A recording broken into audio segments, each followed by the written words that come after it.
आज की क्लास का हमारा टॉपिक है आंकड़ों का प्रबंधन। तो सबसे पहले हमें ये पता होना चाहिए कि आंकड़े क्या है, आंकड़े किन्हें कहें हम।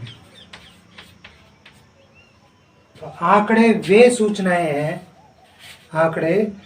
सूचनाएं हैं जिनके अध्ययन से, यानी जिनको हम देखकर, उसका रिसर्च करके, उसका एनालिसिस करके हम कुछ परिणाम निकालते हैं, यानी कुछ उससे रिजल्ट निकालते हैं। तो आंकड़े वे सूचनाएं हैं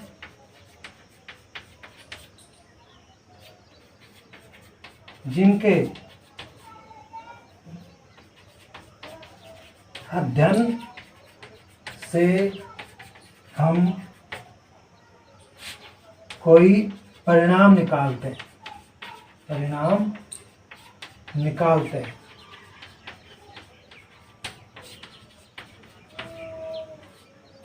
अब आंकड़े भी दो तरीके के होते हैं। एक प्राथमिक आंकड़े, प्राथमिक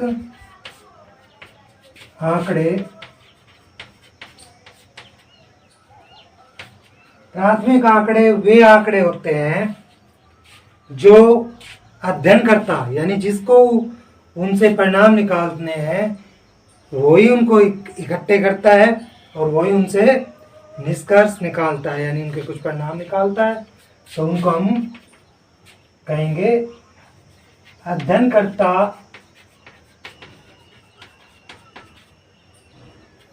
स्वयं आंकड़े इकट्ठे करें और स्वयं ही निष्कर्ष या उनका अध्ययन करे या उनसे कोई परिणाम निकाले। तो उसके लिए वो आंकड़े प्राथमिक आंकड़े हैं। उसके बाद है गौण आंकड़े।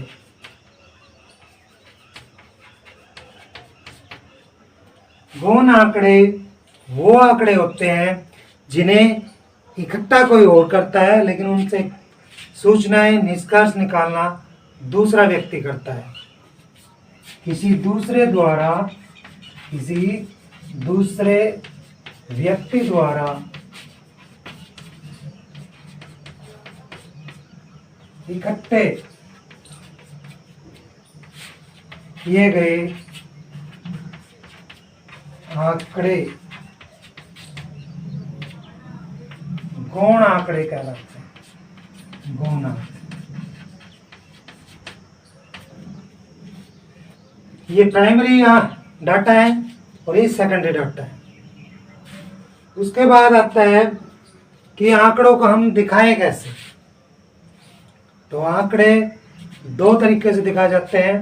एक होता है व्यवस्थित आंकड़े, एक होता है अव्यवस्थित आंकड़े।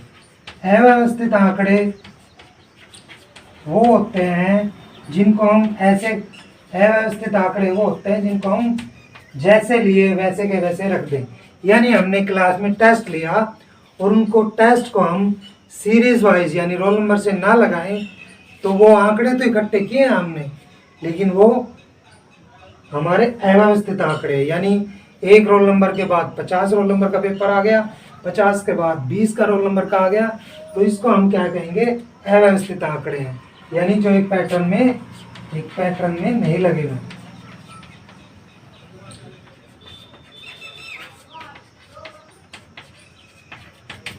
या हम ये कहते हैं कि हमने बच्चों का टेस्ट लिया और नंबर दे दिए और रोल नंबर नहीं लिखे कि ये एक रोल नंबर कितने, 2 कितने, 3 कितने, केवल ये बता दिया कि भाई 5 number, 6 number, 7 number, 8 number, 10 number, अब वो हैं किसके। तो ये सारे आंकड़े जो हैं वो अव्यवस्थित आंकड़े हैं। दूसरा है व्यवस्थित आंकड़े।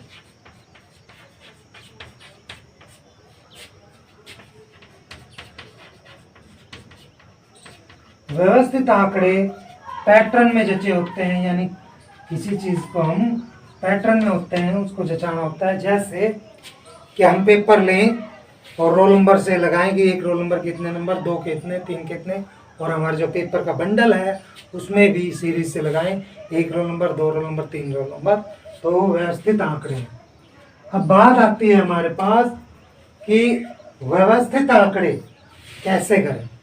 तो एक तो व्यवस्थित आंकड़े हैं कि एक आंकड़े को केवल एक बार ही दिखाएं, यानी एक आंकड़े को हम ऐसे दिखाएं कि जैसे मान लो एक नंबर के 8, एक रोल नंबर के 8 नंबर आए, 2 के आए, 3 के आए, और इस तरह हम दिखाते चले। या हम ये कह सकते हैं कि इसी समूह में 50 व्यक्ति हैं और उनकी ऊंचाइयों की लंबाई, उनकी ऊंचाइयां दिखानी है, तो हम ये कहते हैं कि वह पहले की ये है, दूसरे की है, तीसरे की है, तो उसमें 50 के 50 को दिखाएं। तो एक तरीका तो ये है। दूसरा है कि हम बारंबारता सारणी बनाएं। अब बारंबारता सारणी क्या होती है? बारंबारता का मतलब ये होता है कि कोई आंकड़ा कितनी बार आया। बारंबारता का मतलब जितनी बार वो आंकड़ा आया उनको हम गिन के लिख देंगे। कितनी बार कोई आंकड़ा आया तो उनको हम गिन के लिख देंगे। इसको हम बारंबारता सारणी कहते हैं। उसके बाद आता है एक हमारा मिलान चिन्ह। तो मिलान चिन्ह क्या होता है? मिलान चिन्ह में हम केवल और केवल खड़ी रेखाओं का प्रयोग करते हैं। अब उनका प्रयोग कैसे होता है? जैसे हमें मान लो कोई आंकड़ा 5 है, उसको दिखाना है, उसकी बारंबारता 5 बार है, तो उसको हम ऐसे दिखाएंगे, ये 4 और एक ये 5। इसी तरह से एक 6 दिखाना है, तो ये 5 और एक ये 6। मान लो हमें 20 दिखाना है, तो ये 5, ये 10, ये 15 और ये 20। उसके बाद आता है कि हमारे पास कि हम आंकड़ों को अगर आलेख से बनाएं तो आलेख में हम आंकड़ों को किस तरह से दिखाते हैं? आलेख में हम आंकड़ों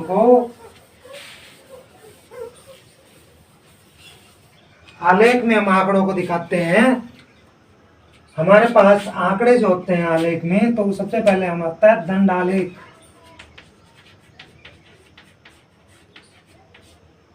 दंड आलेख में जब आंकड़ों को दिखाया जाता है तो दंड आलेख में तुलना के लिए दिखाते हैं। या मान लो हमने किसी एक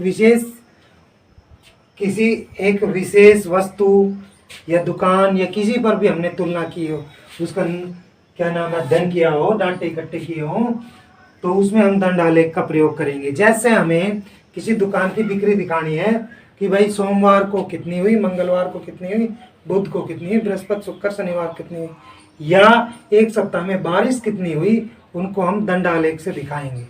यानी वो तुलना है। तुलना के लिए हम दंड आलेख का प्रयोग करते हैं। उसके बाद आता है हमारे पास आयत चित्र। आयत चित्र का प्रयोग तब किया जाता है जब हमारे जो डाटा है वो किसी एक ग्रुप पर हो, यानी एक समूह के लिए यूज किए जा रहे हो, तब हम आयत चित्र का प्रयोग करते हैं। आयत चित्र में एक समूह पर तुलना, एक समूह का जो डाटा है उनको दिखाया जाता है। जैसे मान लो अभी हम बात कर रहे थे पेपर की कि क्लास में टेस्ट लिया गया और नंबर कितने कितने आए, तो उनका हम दिखाएंगे कि भाई 0 से 10 के बीच में कितने बच्चों के नंबर आए, तो उस डाटा को हम दिखाएंगे। ये हमारा आयत चित्र होता है। यहाँ 0, ये x होता है और ये y। तो ये मान लो कि 0 से 10 कितने बच्चों के, 10 तक, ये 20 तक, ये 30, ये 40 और ये 50। तो मान लो 0 से 10 आए 5 बच्चों के, फिर 10 से 20 कितने के आए, वो इतने के आए, और 20 से 30 कितने के आए, मान लो ये आए इतने, और 30 से 40 कितने के आए, मान लो ये इतने के आए, और 40 से 50 मान लो इतने के आए। तो इसको हम आयत चित्र से दिखाएंगे। जब वो समूह पर, किसी एक समूह पर हम डाटे इकट्ठे करें एक समूह के।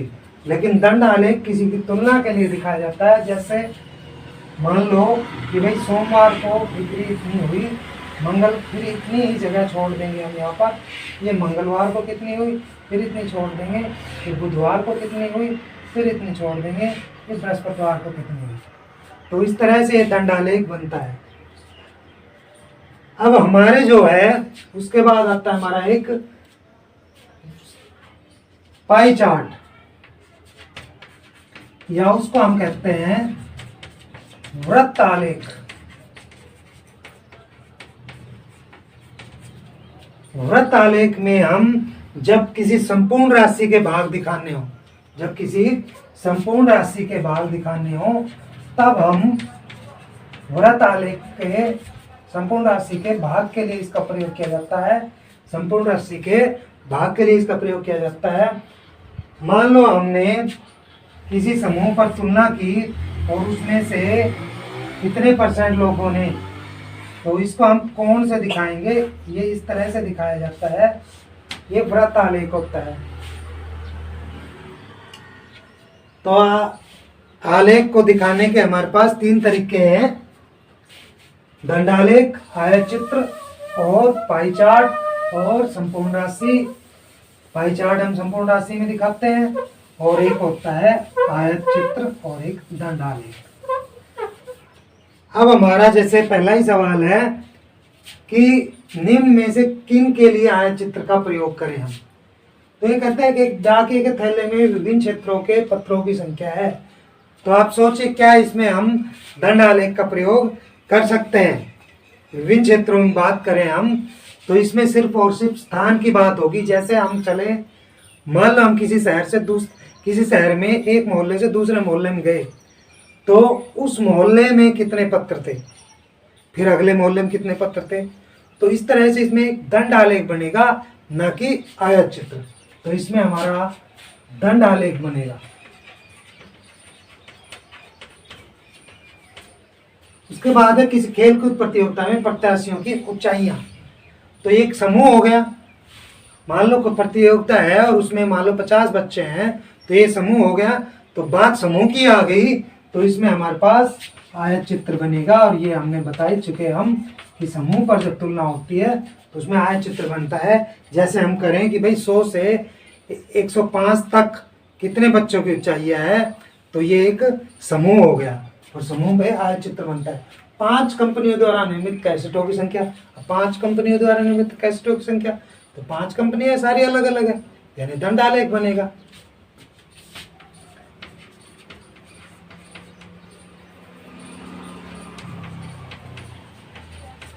उसके बाद है किसी स्टेशन पर प्रातः 7 बजे से शाम 7 बजे तक रेलगाड़ियों से जाने वाले यात्रियों की संख्या। तो इसमें हमारे पास 7 बजे से और 7:30 बजे तक, तो इसमें भी हम कैसे निकालेंगे कि भाई 7 से 8 बजे तक। एक्यूरेट तो हम बता नहीं सकते कि भाई बिल्कुल 7 बजे फिर 8 बजे, इसके बीच का कहाँ जाएगी। तो 7 से 8, तो ये एक समूह हो गया। फिर 8 से 9, तो इसमें भी हमारा आयत चित्र बनेगा। तो इस तरह समझ आ गया होगा कि आयत चित्र कब प्रयोग होता है, दंड आलेख कब प्रयोग होता है। दूसरा सवाल है हमारे पास, किसी विभागीय स्टोर पर खरीदारी करने के लिए जो एक दिन में आए पहले घंटे में व्यक्तियों को, उनको एम पुरुष के लिए दिखाया गया, महिला के लिए W दिखाया गया, और लड़के के लिए B दिखाया गया, और लड़की के लिए G दिखाया गया। तो कहता है कि मिलान चिन्ह का प्रयोग करते हुए एक बारंबारता सारणी बनाइए और फिर दंड आलेख कीजिए। तो यहाँ पर हम लिख लेते हैं कि भाई जो लिंग यानी और इधर बारंबारता, ये सारणी हो जाएगी। तो यहाँ पहले हम लिखेंगे M, फिर W, फिर B और फिर G, यानी M मतलब मेल यानी पुरुष। पुरुष कितने आए, तो उनको हम यहाँ से गिन लेंगे। तो पुरुष हमारे पास 1 2 3 4 5 6 7 8 9 10 11 12 13 14, तो 14 पुरुष आए हमारे पास। उसके बाद W मतलब औरतें कितनी आई हमारे महिलाएं, 1 2 3 4 5 6 7 8 9 10 11 12 13 14 15 16 17 18 19 20 21 22 23 24 25 26 27 और 28। उसके बाद लड़के कितने हैं? 1 2 3 4 5 5 लड़के आए। और उसके बाद गर्ल्स लड़कियां कितनी आई? 1 2 3 4 5 6 7 8 9 10 11 12 लड़कियां आई। तो इस तरह हमने ये बारंबारता सारणी बनानी है। उसके बाद है मिलान चिन्ह।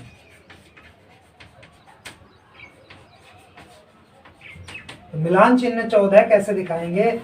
ये 4 हो गए, ये 5, ये 10 और ये 14। 28 को दिखाएंगे हम 5 10 15 20 25 और ये 3 28। लड़के ये 5, लड़कियां 4 1 5 10 और ये 12।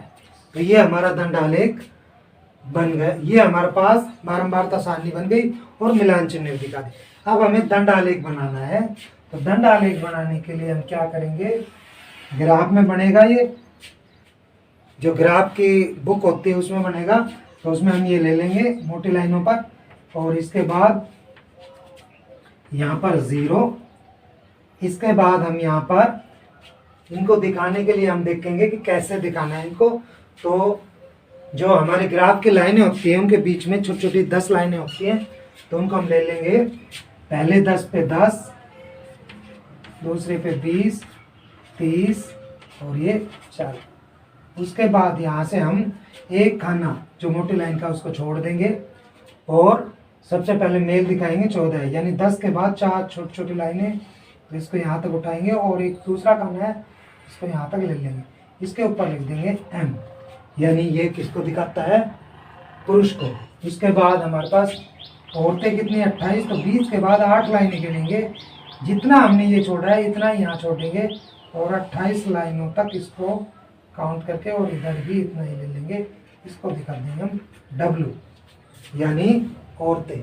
उसके बाद लड़के कितने हैं? तो ये बिल्कुल बीच में 5 पे आएगा, खाना उतना ही छोड़ देंगे और ये हमारे पास B हो जाए। फिर लड़कियां हैं 12 और 12 10 के बाद ले लेंगे यहाँ से जी से दिखाएंगे। इधर हम लिख देंगे हमने क्या दिखाया है इस लाइन पर, लिंग दिखाया है मतलब, और इधर हमने उनकी संख्या दिखाई है। तो इस प्रकार से हम दंडालेख बना लेंगे। तो ये समझ आ गया। अब हमारा तीसरा सवाल है, किसी फैक्ट्री के 30 श्रमिकों की मजदूरी रुपए में निम्न प्रकार से है। मिलान चिन्ह का प्रयोग करते हुए अंतरालों 800 से 810 810 820 द्वारा बारंबारता सारणी बनाइए। तो बारंबारता सारणी बनाने के लिए यहाँ हम अंतराल ले लेंगे, वर्ग अंतराल 800 से 810 और यहाँ ले लेंगे हम बारंबारता, यानी श्रमिकों की संख्या। श्रमिकों की संख्या 800 से 810। तो 800 जो है वो होती है हमारी निम्न सीमा और 810 जो है वो हमारी है ऊपरी सीमा। इनके बीच जो अंतर होता है उसको हम वर्ग अंतराल कहते हैं, जैसे 10 का। तो 10 का वर्ग अंतराल लेके के हमें ये सारणी बनानी है।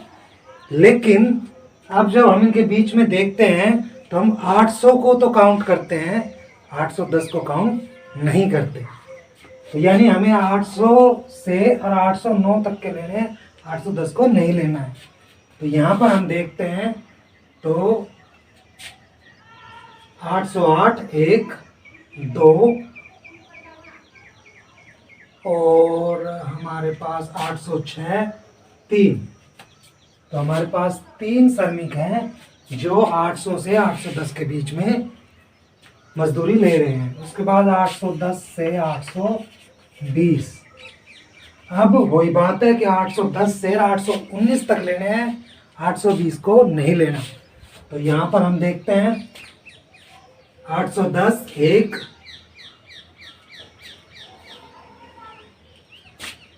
812 2,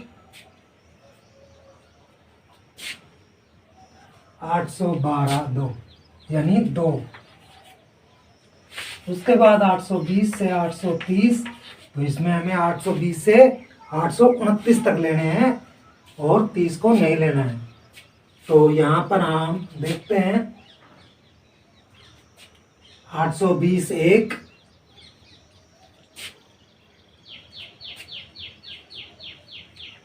1 ही है। उसके बाद 830 से 840, तो इसमें 840 हमें नहीं लेना है, 840 हमें नहीं लेना है।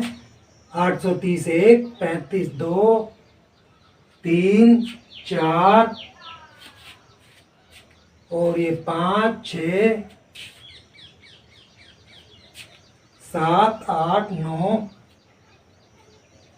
9। उसके बाद 840 से 850 तक, यानी 850 को नहीं लेना है, तो 840 से लेना है। 840 1, 845 2 3 4 5 5।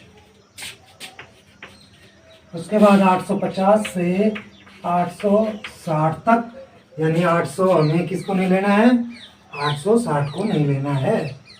तो ये हमारे पास 850 से 855 1 और 855 ही है, एक ही है। उसके बाद 860 से 870, यानी 870 को नहीं लेना है। तो यहाँ पर हमारे पास हो गया 869 1 और 860 2 और 68 3 3 हो गए हमारे पास। 870 से और 880, यानी 880 को नहीं लेना है हमें, 879 तक लेना है। तो यहाँ पर हम 870 से देखते हैं। 870 से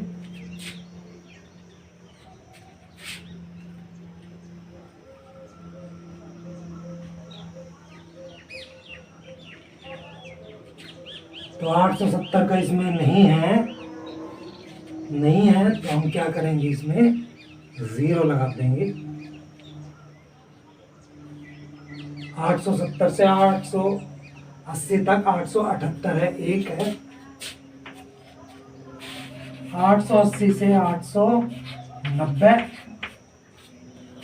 880 से 890, तो 890 नहीं लेना है। तो यहाँ से हम देखते हैं, तो हमारे पास आता है 885 1 और 890 से 900। तो 890 से 900 में 890 1 2 3 और ये हमारे पास 4 ही हो गए। तो जब हम इनको देखते हैं तो इनका जोड़ भी हमारे पास, क्यों हमने 30 श्रमिक का है, तो इन श्रमिकों की संख्या 30 आनी चाहिए। 3 2 5 6 9 15 5 20 21 24 25 26 और 4 30। इसका मतलब हमने इस बारंबारता में से, इसमें से श्रमिकों की संख्या बारंबारता में सही लिखी है। इसके बाद है मिलान चिन्ह। तो मिलान चिन्ह में 3 1 2 3 2 1 9 को जब हम दिखाएंगे तो 5 और ये 4 9 5 और ये 4 9 5, इसको 5 ही दिखाना है। 1 3 1 1 और ये 4। तो इस तरह से हमने इसको बारंबारता सारणी बना दी और मिलान चिन्ह भी बना दिया। अब इसका हमें क्या करना है, इसका हमें प्रश्न 1 के लिए आयत चित्र बनाना है। आयत चित्र बनाने के लिए हम क्या करेंगे कि यहाँ 0 तो ये हमारे पास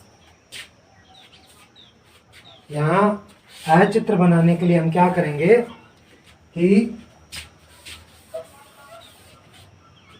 यहाँ पर ले लेते हैं ये 0 और श्रमिकों की संख्या अधिकतम 9 है, तो हम यहाँ 10 तक निशान लगा लेंगे। लेकिन ये निशान बराबर उस पे होते हैं।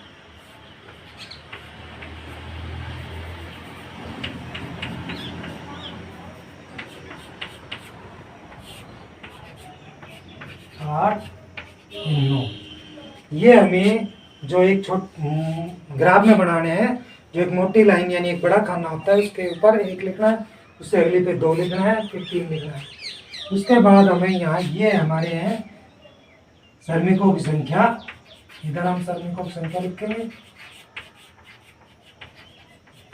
और इधर मजदूरी रूपों में। अब यहाँ 800 मोटी लाइन पे, फिर 810, 820, 830, 840, 850, 860, 870, 880, 890 और 900। लेकिन 0 से 800 के बीच बहुत ज़्यादा अंतराल हो गया, तो इसको हम जिग जैग से ऐसे दिखा देते हैं। इसका मतलब ये है कि इसमें सारे आ गए। अब हम क्या करेंगे कि 800 से 810 कितने हैं? 3, तो इसको 3 तक उठाएंगे और इस लाइन को भी उठाएंगे। ये हमारा पहला हो गया 3। इसमें कितने हो गए? 3। उसके बाद 810 से 820 2, तो इसको 2 तक उठाएंगे और ये 2।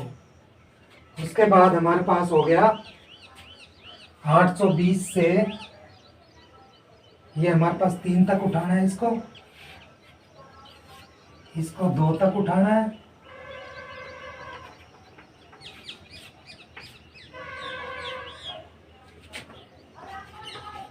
उसके बाद 820 से 830, 820 से 830 1 है, तो इसको 1 तक उठाना है। फिर हमारे पास है 830 से 840, ये 9 है, इसको 9 तक उठाएंगे, ये 9 तक उठा देंगे, इसको यहाँ तक ले आएंगे। उसके बाद 840 से 850 5 है, इसको 5 तक। फिर उसके बाद हमारे पास 850 से 860 तक 1 है, इसको 1 तक। फिर 860 से 870 तक 3 है, तो इसको 3 तक। उसके बाद हमारे पास 870 से 880 तक 1 है, तो इसको 1 तक। फिर 880 से 890 तक 1 है, तो इसको भी 1 तक। और फिर हमारे पास 890 से 900 तक है, ये हमारे पास 4 है, तो 4 तक उठाएंगे इसको। तो इस तरह से हमारा ग्राफ आयतचित्र बन जाएगा। इसके बाद हमें ये कह रहा है कि किस समूह में श्रमिकों की संख्या अधिक है।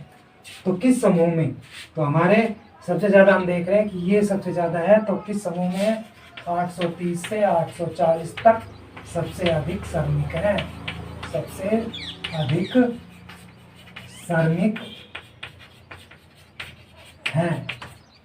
उसके बाद है हमारा दूसरा क्वेश्चन, कितने श्रमिक 850 या इससे अधिक अर्जित करते हैं, यानी 850 से ज़्यादा कितने अर्जित करते हैं, 850 या 850 से अधिक। तो इसमें हमने 850 काउंट नहीं कर रखा, तो इससे नीचे नीचे के हम सारे जोड़ देंगे। 1 3 4 5 6 और 4 10 850 या 850 से ज़्यादा कमाते हैं। 10 व्यक्ति ज़्यादा कमाते हैं। उसके बाद है हमारे पास कि कितने श्रमिक 850 से कम कमाते हैं। तो 850 से कम यानी ये 850 से कम है, तो 10 इसमें आ गए, बाकी 20 बच गए। तो 3 2 5 1 6 9 15 5 20, 20 850 से कम कमाते हैं, कम रुपए कमाते हैं। इसके बाद हमारा 5वां सवाल है कि अवकाश के दिनों में किसी कक्षा के विद्यार्थियों ने जो टीवी देखा है उससे आयतचित्र बनाया गया है। तो 1 से 2 घंटे 4 बच्चों ने देखा है, 2 से 3 घंटे 8 बच्चों ने देखा, 3 से 4 घंटे 22 बच्चों ने, 4 से 5 घंटे 32 ने, 5 से 6 8 बच्चों ने, और 6 से 7 घंटे 6 बच्चों ने देखा है। तो अभी इन प्रश्नों का उत्तर हमें देना है। तो इन प्रश्नों का उत्तर हम देते हैं। क्या कह रहा है पहले क्वेश्चन में, कि पहले क्वेश्चन में हमसे वो कहता है कि अधिकतम विद्यार्थियों ने कितने घंटे टीवी देखा है, यानी सबसे ज़्यादा कितने। तो 32 विद्यार्थियों ने अधिकतम टीवी, जो अधिकतम विद्यार्थी 32 हैं, उन्होंने देखा है कितना, 4 से 5 घंटे। 32 विद्यार्थियों ने 4 से 5 घंटे टीवी देखा है। 32 विद्यार्थियों ने 4 से 5 घंटे टीवी देखा है। उसके बाद है 4 घंटे से कम समय तक कितने विद्यार्थियों ने देखा। तो 4 घंटे से कम ये 22 और 8 30, अच्छा 34। तो 34 विद्यार्थियों ने 4 घंटे से, 4 घंटे तक ये है, तो इससे कम 22 8 30, अच्छा 34 विद्यार्थियों ने 4 घंटे से कम टीवी देखा है। कितने विद्यार्थियों ने टीवी देखने में 5 घंटे से अधिक समय लगाया। 5 घंटे से अधिक समय, यानी यहाँ से 8 और 6 14। 5 घंटे से 14 बच्चों ने 5 घंटे से अधिक समय टीवी देखने में, अधिक समय टीवी देखने में लगाया। तो इस तरह से हमने ये प्रश्नावली पूरी की। आशा है कि आपको ये सवाल समझ आए होंगे। अगर किसी भी सवाल में कहीं दिक्कत हो तो कमेंट बॉक्स में अपना सवाल लिख सकते हैं, अपनी प्रॉब्लम लिख सकते हैं। बाकी और भी टॉपिक्स के समझने के लिए हमारे वीडियो को देखिए और लाइक एंड शेयर कीजिए, ताकि और अच्छी अच्छी वीडियो आपको देखने के लिए मिल सके।